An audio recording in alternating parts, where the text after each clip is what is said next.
oportunidade maravilhosa da gente poder estar aqui para nos envolvermos com a palavra de Deus, amém? E para mim uma honra poder te servir nessa noite de alguma forma, pela palavra. Eu estou com algumas coisas borbulhando no meu coração, acredito que vai alcançar a sua vida. Já que viemos, vamos mergulhar, amém? A gente vai bater um papo hoje à noite, vamos conversar sobre algumas coisas, e tem alguns exemplos. Enquanto eu orava por você hoje à noite, o Senhor foi me lembrando de alguns episódios que eu vivi.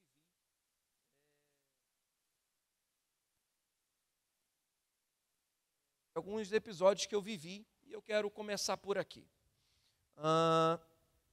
Eu venho de uma família sem estrutura nenhuma, muito desestruturada. Meu pai saiu de casa muito cedo, eu tinha acho que 2 anos, o meu irmão era mais novo, então eu só vim conhecer meu pai aos 21 para 22 anos, quando o Senhor me alcançou, né? A minha mãe também, com uma série de vícios, bebida, álcool, remédio e muita coisa. Eu venho de uma família muito sem estrutura. A partir dos 7 anos de idade, eu não lembro de ninguém que ia comigo na escola para poder fazer a matrícula do ano seguinte. E aos 12 anos eu decidi sair de casa. Aos 12 anos eu decidi sair de casa porque recebi uma oportunidade de jogar em um clube de futebol. E a partir dali, a minha rotina começaria dentro do futebol. Então, você está diante de um camarada que ele percorreu por um ano inteiro, aos 12 anos de idade, saía de Pedra de Guaratiba, zona oeste do Rio de Janeiro, cortava o Rio de Janeiro, perigoso que só, aos 12 anos de idade, e ia até a Ilha do Governador, onde foi o primeiro clube que eu comecei a jogar, que foi na Portuguesa da Ilha, no Rio de Janeiro. E desses episódios eu me atrasei para chegar no treino, porque eu tinha o treino, o café da manhã era às 7 da manhã, e o treino tinha que estar em campo às 8 horas da manhã. Isso significa que eu tinha que sair de casa às 4h15 da manhã. Às 3h45 eu estava de pé. Às 4h15 eu estava saindo para poder pegar o ônibus e percorrer todo esse trajeto. E uma dessas oportunidades, aos 12 anos de idade, quando eu cheguei lá, atrasado, o meu treinador disse: "Por que você chegou atrasado?" E eu respondi: "Trânsito, ônibus, coisa e tal, eu tinha que fazer baldeação." E ele olhou para mim, apontou o dedo na minha cara e disse: "Aprenda algo de uma vez por todas. Não se justifique, não dê desculpa, se apresente e faça o seu melhor." Você está liberado, pode ir para casa. Aos 12 anos de idade, aquele camarada aponta o dedo na minha cara e fala isso para mim.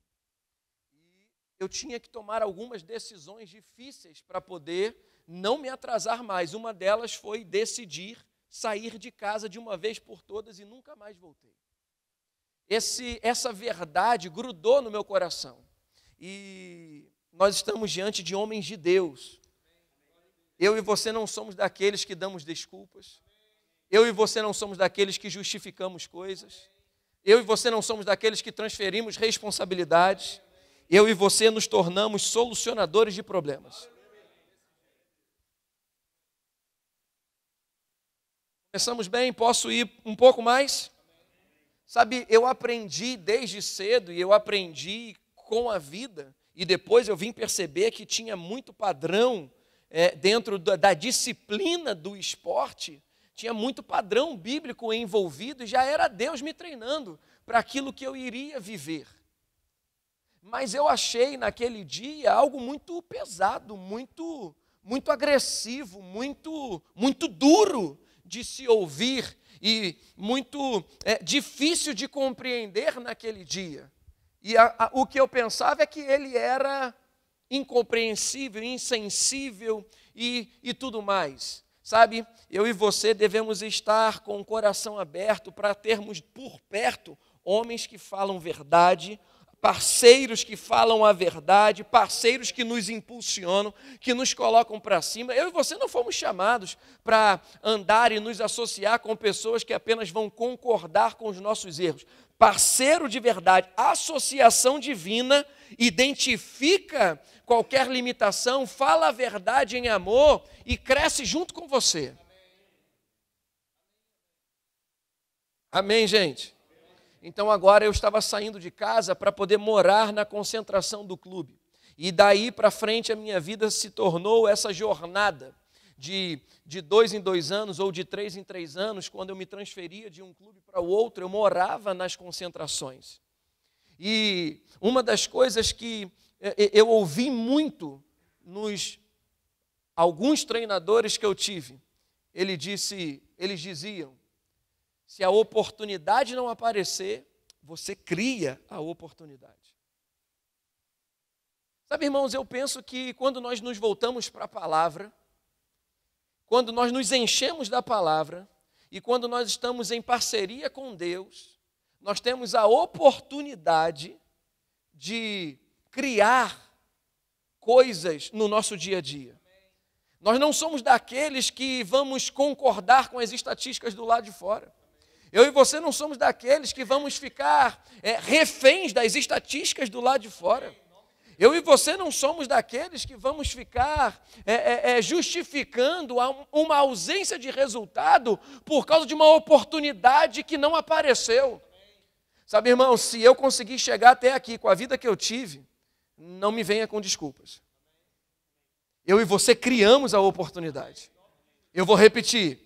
Se a oportunidade não bater na sua porta e se ela não aparecer para você, eu e você criamos oportunidade.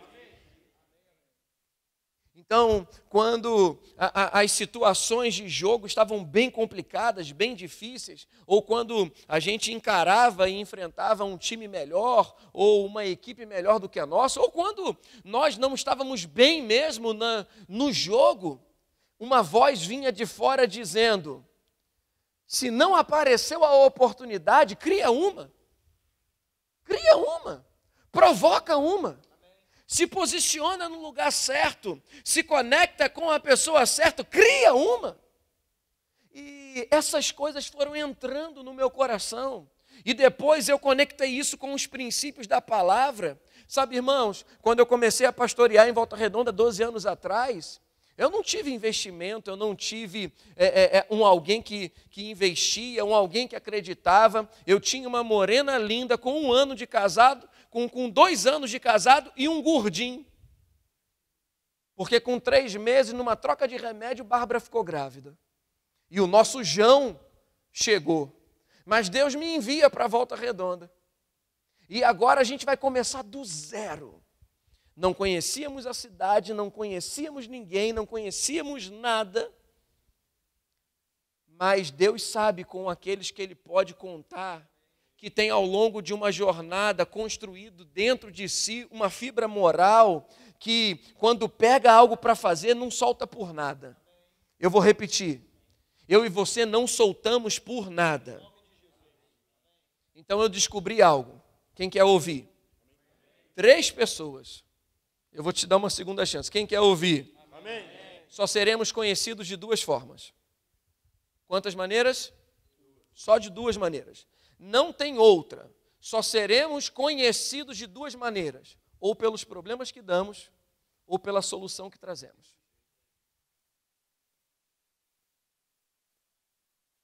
Então eu entendi que eu queria me mover no reino de Deus e para as coisas do Senhor, provocando solução. Sabe, quando eu olho para a equipe de pastores que nós somos no Rio e que temos no Rio, tem muita gente muito melhor do que eu, muito melhor, dos pastores que temos por lá, muito melhores. E de repente o meu pastor me convida para estar mais próximo dele no auxílio da supervisão do Estado, e auxiliando em algumas igrejas que temos lá. Hoje mesmo eu estava numa reunião, e até compartilhava isso um pouco, né, com o Lucas, e estava numa reunião porque estamos fechando mais um endereço numa cidade próxima de Volta Redonda, porque em breve nasce mais uma igreja. Então, eu descobri que todo mundo quer um solucionador de problemas por perto. Não existe porta fechada para quem resolve bronca. Não existe porta fechada para quem decide abraçar algo e diz assim: eu resolvo. Eu resolvo. Amém, gente? Agora imagina quando nós estamos cheios do Espírito, cheios da palavra, cheios dos princípios, Deus ao nosso favor, o Espírito Santo habitando dentro de nós, os céus nos empurrando, nos impulsionando, nos aprovando, selando aquilo que estamos fazendo. Ei, eu e você somos homens de verdade, eu e você somos homens cheios do Espírito, eu e você somos homens de Deus. Ei, eu não aprendi na minha casa como ser pai, como ser marido, eu aprendi pela palavra como ser pai, a como ser marido, e os princípios da palavra nos colocam em movimento em toda e qualquer área da nossa vida. Amém. Tem um relato bíblico que mexe muito comigo e eu sou extremamente apaixonado por isso aqui que eu vou compartilhar com você. E eu vou misturar aqui um pouco da minha história com aquilo que o Senhor vem compartilhando no meu coração. Quando nós olhamos para Números 13, capítulo de número 13, é o episódio em que o Senhor se aproxima de Moisés e diz para Moisés escolher 12 homens, para poder ir espiar a terra. Quem lembra disso? E lá vai estar relatado o nome dos 12 homens. Primeira pergunta da noite. Diga para mim o nome dos 12.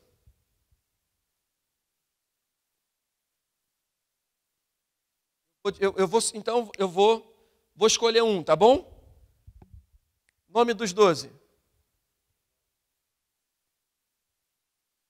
Josué e... Porque, incredulidade não marca teu nome na história. Incredulidade não provoca a tua identidade se movendo sobre algo e selando a tua parceria ou a tua participação em algo. Homens de fé deixam o seu nome marcado na história. Aqueles que pegam para resolver alguma coisa. Josué e Caleb entraram para resolver alguma coisa. Os outros trouxeram problema. 2 trouxeram solução. Mas nós não lembramos dos nomes dos 10. Só sabemos do nome de... Agora eu queria que alguém pudesse abrir comigo a Bíblia em Números 13, por favor.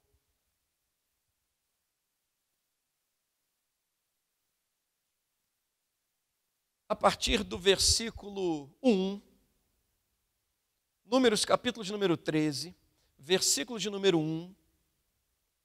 E eu queria que... Está lá. Então vamos todos aqui, ó. Olha para cá. Disse o Senhor a Moisés. Pode ir passando conforme eu for lendo, tá bom? Obrigado. Envia homens que espiem a terra de Canaã, que eu hei de dar aos filhos de Israel. De cada tribo de seus pais enviarei um homem, sendo cada qual príncipe entre eles. Enviou-os Moisés do deserto de Parã, segundo o mandato do Senhor, e todos aqueles homens eram cabeças dos filhos de Israel. Da tribo, acho que você pulou um aí, são esses os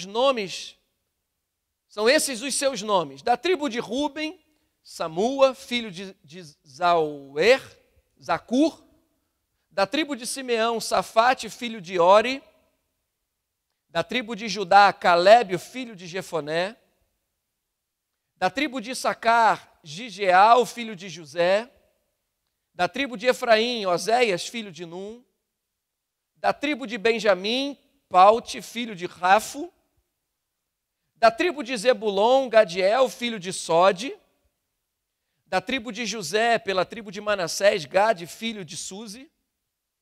Da tribo de Dan, Amiel, filho de Gemali. Da tribo de Asser, Setur, filho de Micael. Da tribo de Naftali, Nabi, filho de Vofse. Segura nesse aí agora, tá bom? Não passa para o próximo, não. Da tribo de Gade, Jeuel, filho de Maque. Eu tenho uma pergunta para fazer. Dos dois nomes que você conhece, Josué não está aqui.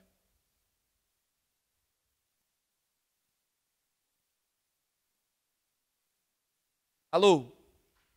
Cadê você? Josué foi ou não foi um dos 12 escolhido para ir em direção à terra? Sim ou não? Quem pode dizer em voz alta, sim ou não? Sim ou não? Uns estão dizendo não, outros estão dizendo sim. Veja, Josué é o nome que Moisés dá para ele. Porque Josué, que é reconhecido por Moisés como Josué, se chama nessa listagem Oséias, filho de Num. Cadê você? Então eu e você talvez ficamos empolgados com a história do Josué que vai entrar na terra com o povo e que é o sucessor de Moisés, mas deixa eu te dizer, precisamos olhar para o processo que esse camarada viveu. Precisamos entender porque o nome dele não era Josué nessa listagem. E quem era o pai de Josué? Num. Josué nasceu no Egito. Oséias, Josué, nasce escravo, cresce escravo. Oséias vê o seu pai trabalhando de forma escrava. Oséias vê o seu pai cadavérico, vê o seu pai magrelo, trabalhando de forma humilhante, sem hora para entrar, sem hora para sair. Num significa fazedor de barro, fazedor de tijolos. Era o serviço deles.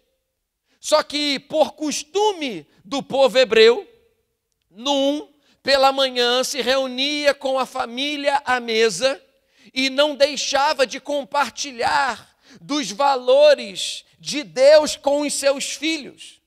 E Josué estava inserido nisso. Mesmo em meio ao ambiente de escravidão, e aqui eu estou compartilhando a minha história, porque eu aprendi a ser pai, ou um dos exemplos que nós temos na Bíblia, com esse camarada.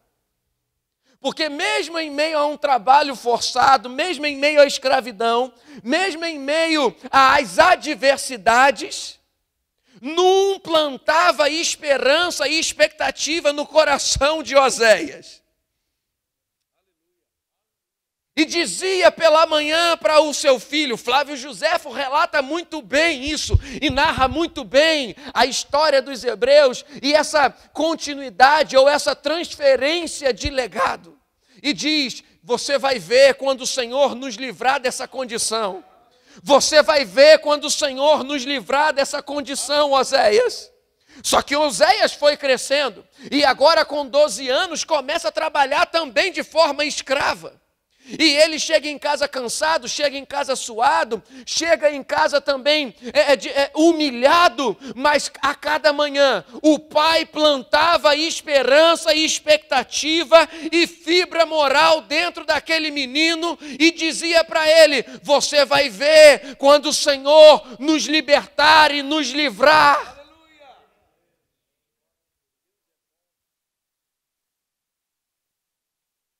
Ele está crescendo.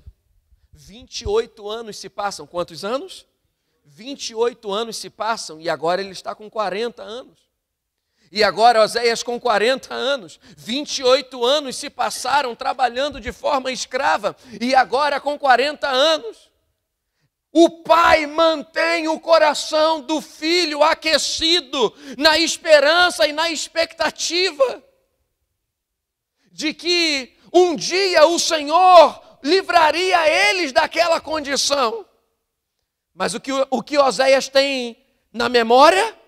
Serviço escravo, chicote, cansaço, doença. Mas o pai dizia, quando o Senhor restaurar a nossa sorte, nós vamos ficar como quem sonha, Oséias. A nossa boca vai se encher de riso. E os nossos lábios de júbilo, Então entre as nações se dirá que grandes coisas o Senhor tem feito por eles e por isso eles estão alegres. O Salmo 126 era narrado por Num para o seu filho. De repente, um dia, Oséias com 40 anos, entra um barbudo, já com um pouco mais de idade, aproximadamente 80 anos, no Egito, e começa a gritar e a dizer em alto e bom som: o Senhor que me apareceu na sarça, me trouxe para provocar libertação sobre o povo hebreu. Não olha para o lado. O pai que passou anos mantendo o coração do filho aquecido, olha para o lado e diz: Oséias, chegou a nossa hora.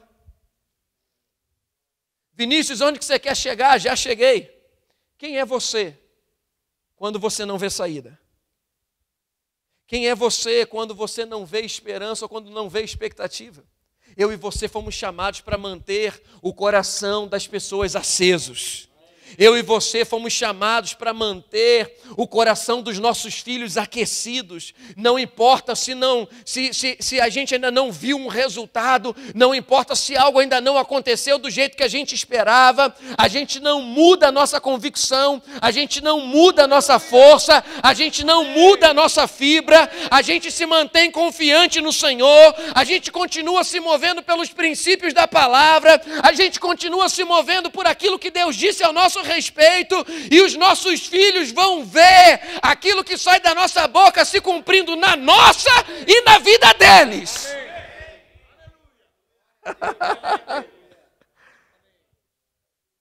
Sabe, irmãos, Deus faz com que o solitário habite em família. Todo ano, aniversário, Natal, Ano Novo, férias, os meninos iam para as suas casas. E eu não tinha para onde voltar. Todo ano, eles iam para as suas casas e eu não tinha para onde voltar. Porque um dia, minha mãe, muito embriagada, ela olhou para mim e disse: se você sair por aquela porta, nunca mais você volta. Eu estava decidido de que eu ia fazer da minha vida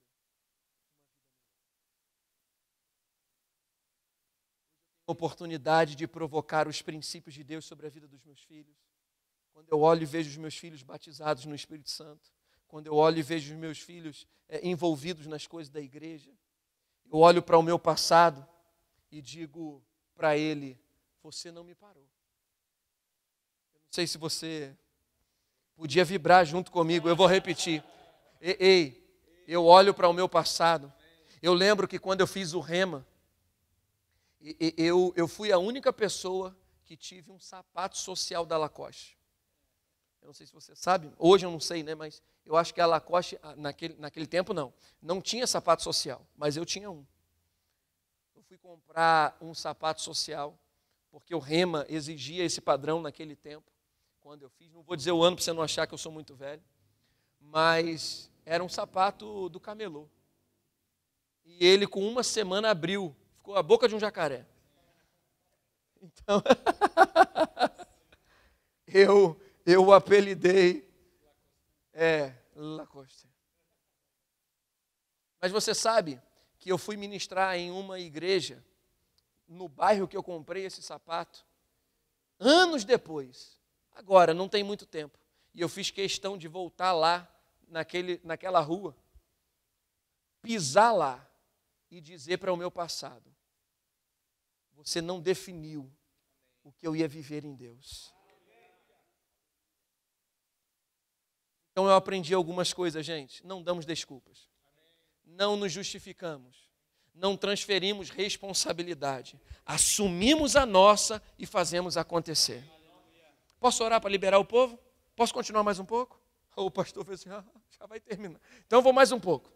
Daqui a pouco vai começar o jogo do Flamengo e eu vou para casa para assistir. Flamengo e Estudiantes. Jogo da volta, tem que passar, semifinal. Vai passar para a semi. Vai passar para Sêmia. Não vai passar. Você está aqui comigo? Imagina o coração de Oséias, de Num, quando olha para o filho e vê o olho brilhando e vendo a esperança que ele manteve acesa. Deus está esperando isso de mim e de você. De que nós sejamos esses que mantemos a chama acesa no coração das pessoas, mesmo em meio às adversidades. Foi o que o pastor mencionou aqui no início do culto, não é? Rapaz, quando você se aproximar de algum homem que não estava aqui hoje, ele vai dar desculpa, vai dar justificativa. E você vai dizer, rapaz, que palavra que nós recebemos lá. Você não podia ter perdido. Agora, eu aprendi algo. Não me dê desculpa. Se apresente e faça o seu melhor. E no final você ainda vai, au!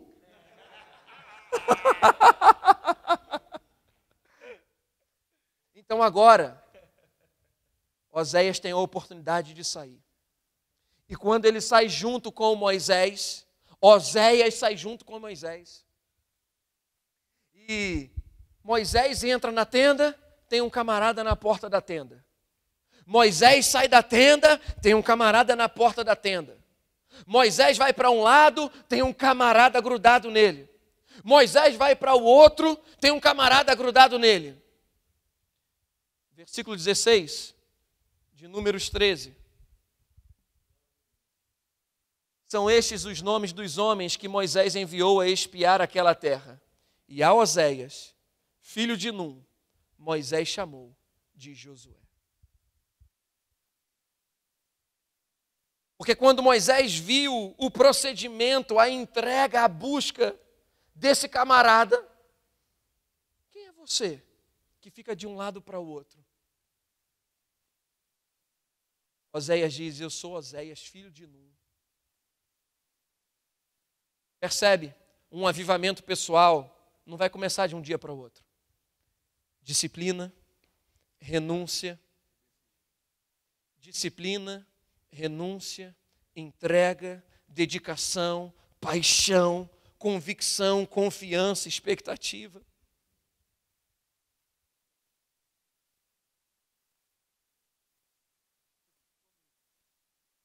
Um dos dias mais difíceis da minha vida, aos 22 anos de idade, o Senhor apareceu para mim em uma experiência extraordinária. Fiquei 6 horas desacordado, fui arrebatado, e o Senhor tratando coisas comigo sobre o chamado. Uma das exigências era o Senhor me chamando para tempo integral para Ele. E agora eu precisaria abrir mão de tudo que eu tinha vivido nos últimos 10 anos no meio do futebol. Estava jogando no Vila Nova, de Nova Lima, no interior de Minas, com o melhor contrato que eu tinha tido até então, e eu tinha que tomar uma decisão, porque o Senhor me chamava.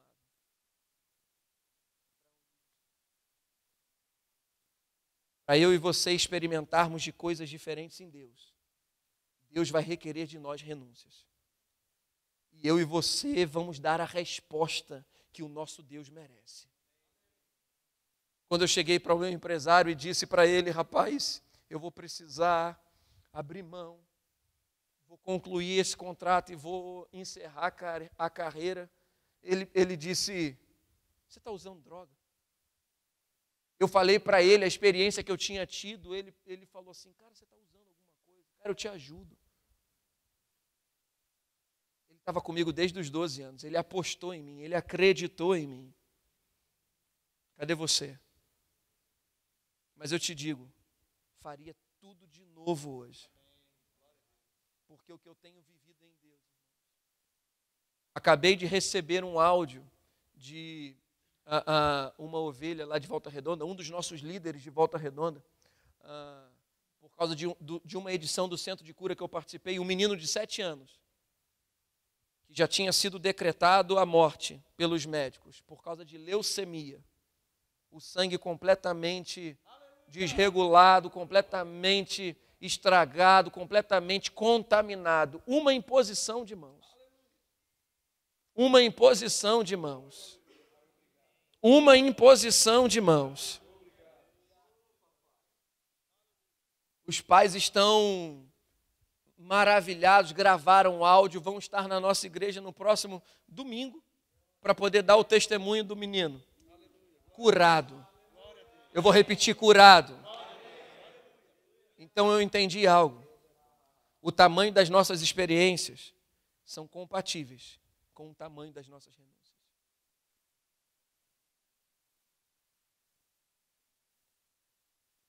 O tamanho das suas experiências com o Senhor são compatíveis com o tamanho das nossas renúncias. O quanto que nos entregamos para o Senhor é o quanto que vamos experimentar dele. Então, cuidado para que a tua rotina e o teu dia a dia não roube de você o melhor de Deus. Tem um camarada chamado, que já morreu, né? Ivan Maguire. Ele era um paraquedista nos Estados Unidos. E no ano de 1988, ele estava pronto para um salto. E ele já tinha saltado centenas e centenas de vezes, um paraquedista experiente. E ele estava em mais um dia da sua rotina, em mais um dia da sua programação. E de repente está tudo pronto. Capacete, câmera, tudo preparado. As pessoas que ele treinava e que saltavam junto com ele, naquele dia, por um descuido, ele esqueceu o paraquedas. O camarada saltou sem o paraquedas. Quando ele salta, e às vezes, irmãos, tem escolhas e decisões que tomamos, porque estamos envolvidos na nossa rotina, que talvez a gente não se dê conta que não tem. Estar cheio do Espírito Santo é fazer a escolha certa. É uma questão de vida ou morte. Conhecer a palavra é uma questão de vida ou morte. Agora, eu aprendi algo. Quando nós construímos um histórico de muitas desculpas, de muitas justificativas, possa ser que quando estivermos diante de uma escolha radical ou de uma oportunidade muito importante, esse chip de desculpa e de justificativa não nos ajude a enfrentar o risco de uma grande oportunidade. E talvez ela não tenha uma segunda chance. Nós não teremos uma segunda chance de provocar uma primeira impressão. Ainda não.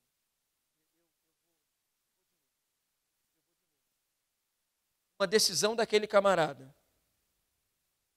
finalizou o processo da vida dele. Ele veio a óbito, é óbvio, não é? Mas era experiente, sabia fazer, era a rotina dele, já tinha treinado quantas pessoas, já tinha saltado centenas e centenas de vezes. Vinícius, onde que você quer chegar? Já cheguei. Eu e você não podemos apenas fazer por fazer, porque está na nossa rotina. Temos que fazer sempre como se estivesse sendo a primeira vez.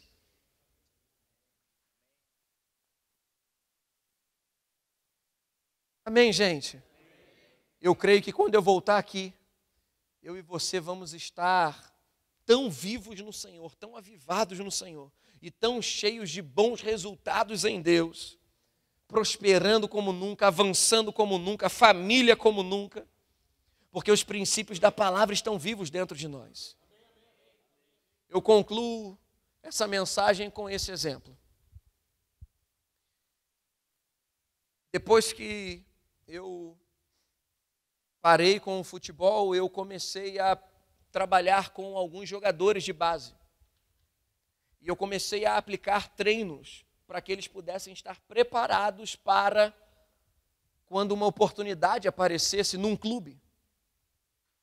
E aí eu montei um projeto grande, montei um projeto legal, montei algo legal e convidei alguns professores de educação física para entrar comigo no projeto. Então, foram 4 ou 5, se eu não estiver equivocado, eu disse, rapaz, vamos entrar nesse projeto comigo, vai dar certo, cara, vai ser um sucesso. Só que eu não tenho como te garantir uma hora-aula justa, porque eu não tenho ninguém ainda. Eu estou só começando e eu quero compartilhar com você o projeto. Eu não tenho como garantir uma hora-aula. Agora, eu faço o seguinte, eu divido com você, segundo o número de atleta que nós tivermos e segundo o percentual e o valor que adquirimos. Sabe o que os 4 responderam? Não. Porque para arriscar, tem que ter fibra.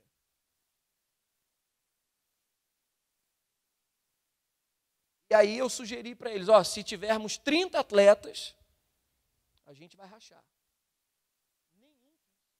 Nenhum dos 4 quiseram. Se tiver 50, a gente vai rachar. Vai ganhar mais. E eles preferiram o valor mensal fixo do que arriscar em ganhar mais. Você está acompanhando comigo?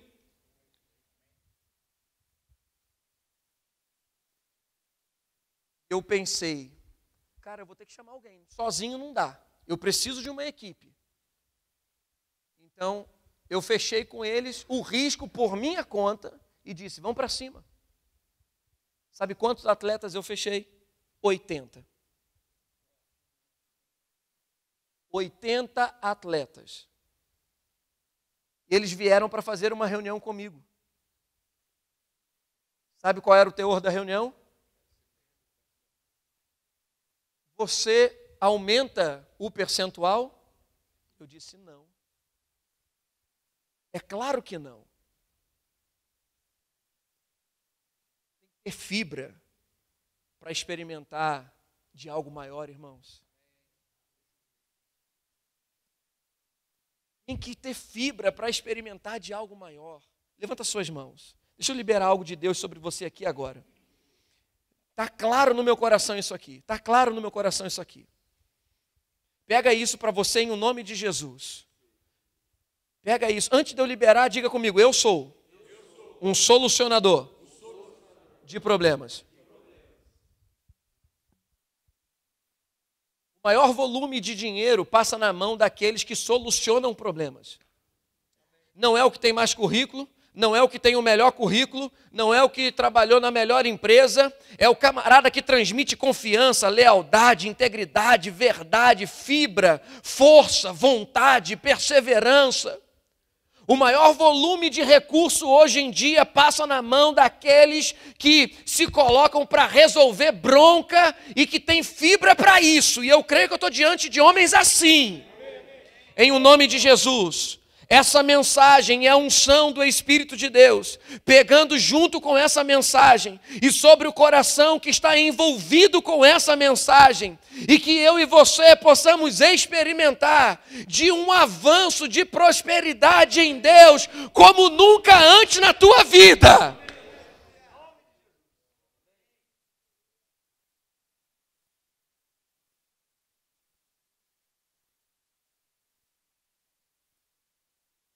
Eu sou com brimama, sekembrima nayetsi kembroma manayas. Lerembrima mama manayat sekembrima mama manayes. Retsekembriba mama mama sekembroba bababachos. Retsikembrima mama sokombrima manayas. Rebrima mama manayas. Sabe, irmãos, tem coisas que não acontecem pela segunda vez e eu e você não desperdiçamos oportunidade. Mergulha nesse ambiente hoje à noite, pega dessa profecia hoje à noite, coloque ela como verdade sobre a sua vida e você vai ver se você não vai ter um encontro com o maior volume de recurso que já passou pelas suas mãos. E pega isso em nome de Jesus. Amém. Funciona, irmãos. Funciona, irmãos.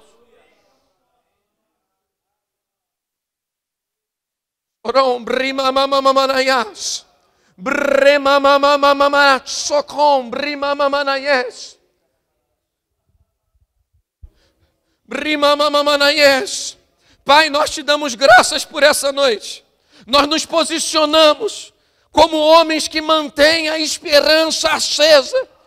Nós somos aqueles que nos mantemos vivos, mesmo em meio às adversidades, mesmo em meio às circunstâncias. Ei, o mundo quer ditar qual vai ser o nosso nome, mas nós não seremos conhecidos como amassador de barros. O Senhor tem uma terra para cada um de nós.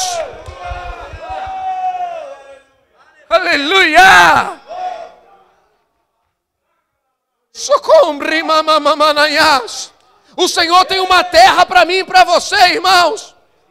Ei, o mundo não vai ditar qual é o nosso nome, não vai ditar qual é a nossa identidade. Tem uma unção de Deus que transforma o nosso nome, muda o nosso nome. Você não vai ser conhecido como Oséias. Ei, há uma unção de Josué que conquista coisas.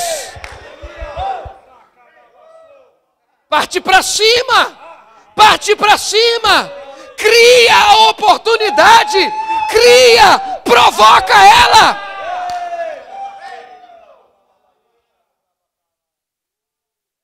Provoque, irmão.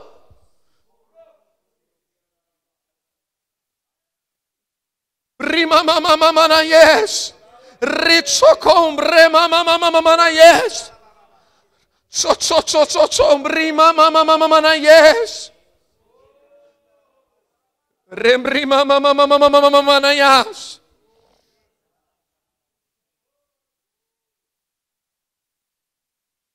Otsekemrima mamanayas. Rebrima mamamamanayes.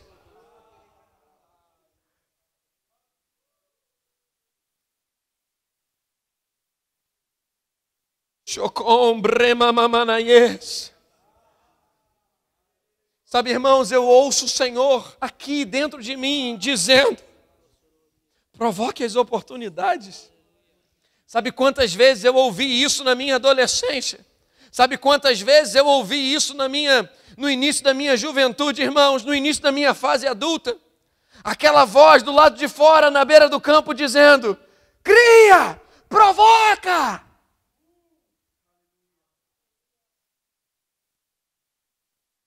Está difícil, irmãos. É aí que eu e você aparecemos. Quando não tem algo aparente, é aí que eu e você entramos em movimento. Aí agora o Senhor me alcança, o Senhor me chama pelo nome, agora o Senhor vem em minha direção. Eu não estava na igreja, irmãos. Eu gostava de sertanejo. O Senhor me chama pelo nome. E eu entendi algo. Existem pessoas que vão experimentar do que vai acontecer na vida. Mas existem pessoas que provocam o coração de Deus. Irmãos, eu te digo, que se o caminho não se abrir, eu faço um caminho.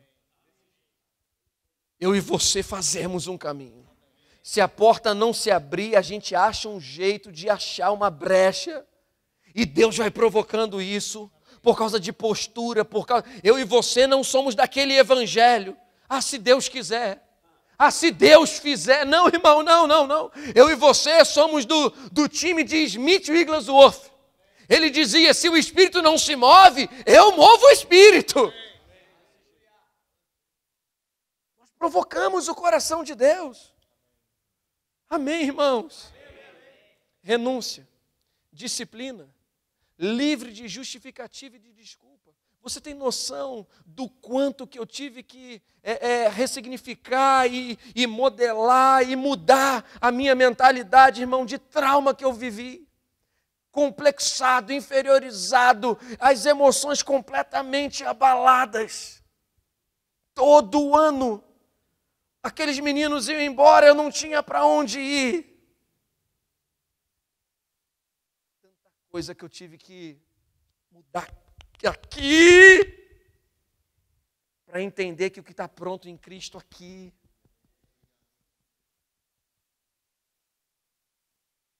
Amém. Amém. Hoje, Nós estamos com uma igreja razoável, levantando equipes de líderes, homens e mulheres cheios de Deus. Irmãos, eu não aprendi isso numa sala de aula. Não, e nada contra. Eu não tive foi tempo ou oportunidade. Eu não aprendi isso eu aprendi isso lendo a palavra. Lendo a palavra. Lendo a palavra. Agora, o maior inimigo do seu próximo sucesso é a sua zona de conforto. Então, eu cheguei aos 40, agora estou com 41, e eu decidi algo. Eu vou ter o melhor percentual de gordura da minha vida que eu não tive nem na época de atleta. Então, o que eu estou fazendo? Uma refeição por dia. Faço uma refeição por dia. E eu vou chegar lá. Eu e você temos que nos colocar em desafios. Homem se propõe a desafios. Você acha que é fácil? O pessoal tudo comendo carne.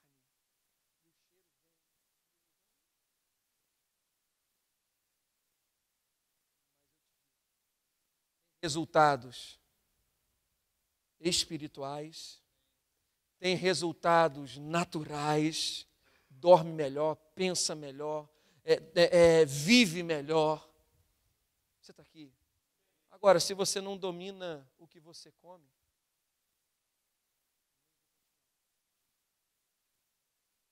posso continuar?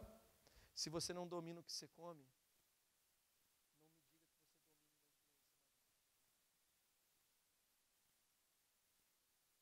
uma próxima oportunidade, já que o pastor falou que a gente vai voltar, isso aqui é uma deixa. Isso aqui é uma deixa. A gente pode falar alguma coisa sobre... Você já reparou que quando Satanás quer provocar destruição na vida de alguém, ele começa por comida? Não, né? Foi assim no Éden, foi assim com Jesus na tentação. E eu posso te dar aqui outros exemplos. Foi assim com aquele camarada que trocou a primogenitura por um prato de lentilha. E eu posso te dar vários outros exemplos na Bíblia. Você está aqui comigo? Então, quando eu voltar, vamos ter um time de guerreiro aqui. Comendo uma vez por dia. Oh, o AU nem apareceu. O AU não veio agora. O teu amém não veio.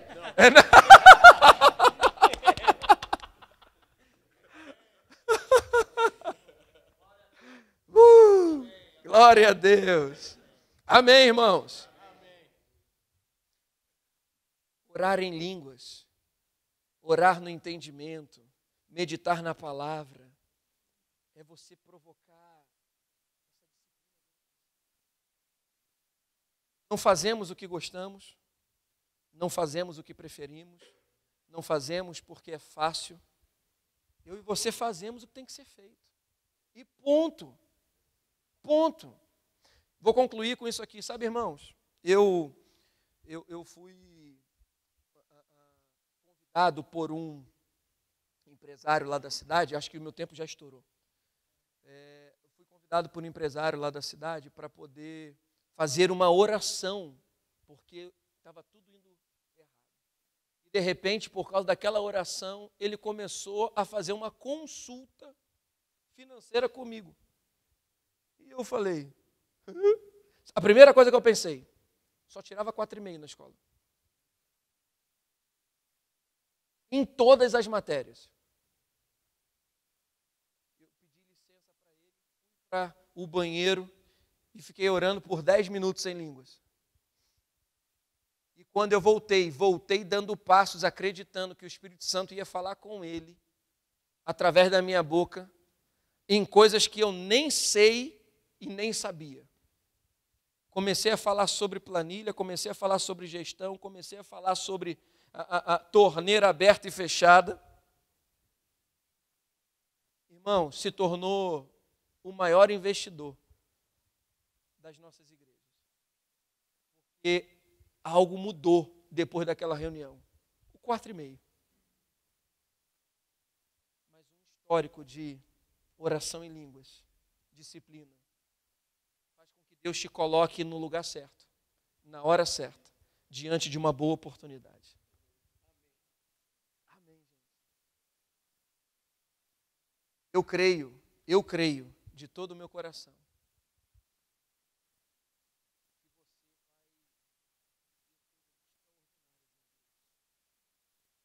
A melhor fase financeira da sua vida está... Deixa eu fluir. A melhor fase financeira da sua vida está para entrar em movimento ainda.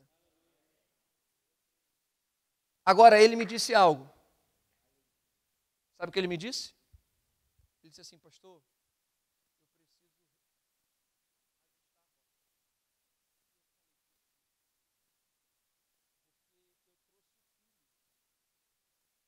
estar junto comigo. E eu cometi um erro grave. Eu perguntei, qual? Eu transferi o progresso, mas eu não ensinei o processo.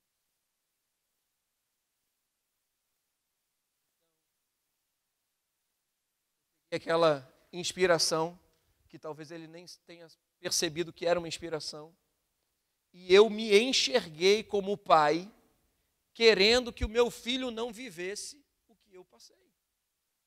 Só que o meu processo me trouxe até aqui. Então agora eu peguei na mão do meu João, que é o meu mais velho, e botei ele para ir andando para a escola. 8 anos de idade. Isso já vai, ele está com 13 hoje, então já vai aí para quase 6 anos. Vamos andando. Ah, pai, não quero, gordinho, não quero. Vamos andando. 3 quilômetros para ir, 3 quilômetros para voltar. 3 quilômetros para ir, 3 quilômetros para voltar. Irmãos, isso não é nada. Para quem aos 12 saía às 3h45 da manhã, 4h15, percorria, cortava o Rio de Janeiro. Não, isso não é nada. Hoje, aos 13, ele vai e volta sozinho.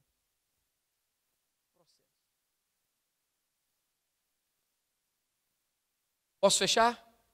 Posso fechar? Amém? Vou fechar com isso aqui. Quando você não encontrar uma referência, o processo te mantém vivo.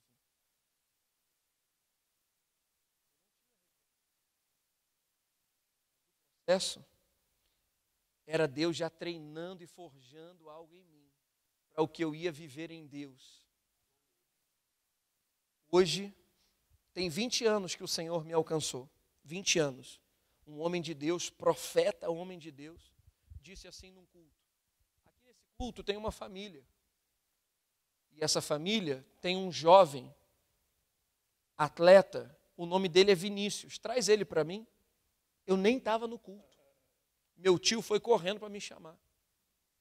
Quando eu cheguei lá, o homem era doido. Tu me acha esquisito? Eu tenho raiz para isso. Eu falei, não vou não. E não fui. Fiquei com medo. Falei, que coisa esquisita. Ele foi embora e eu fui embora.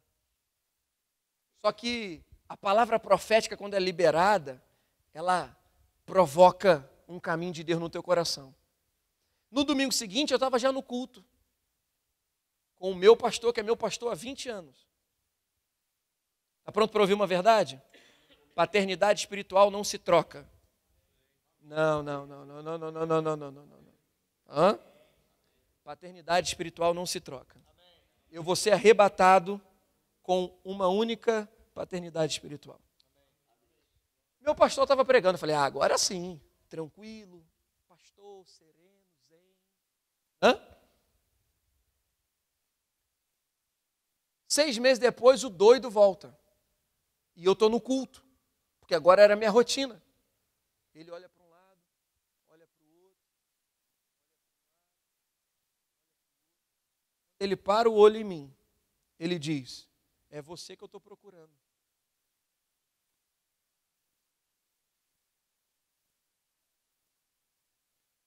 Vem aqui. Aí eu fiz assim. Verídico. Vou não. O pessoal do lado, vai cara, vai. Eu falei, vai tu. Quando ele foi, quando eu fui, ele me deu um orelhão. Me deu uma mãozada.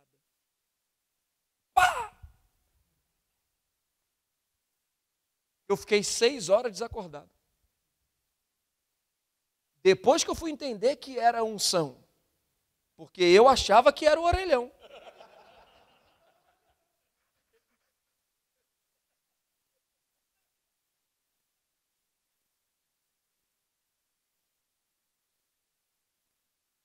E ali o Senhor tratando coisas comigo. Então eu entendi que Deus me chamou para uma rotina com Ele, de 6 horas por dia, entre oração, leitura de livro e meditação da palavra. Tem 20 anos que eu estou nessa rotina diária com o Senhor, de 6 horas por dia. Nunca falhei. Não é uma religiosidade. Possa ser que algum dia...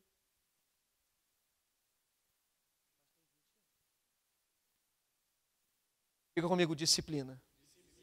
Disciplina. Provoca as oportunidades. Você pode ficar de pé?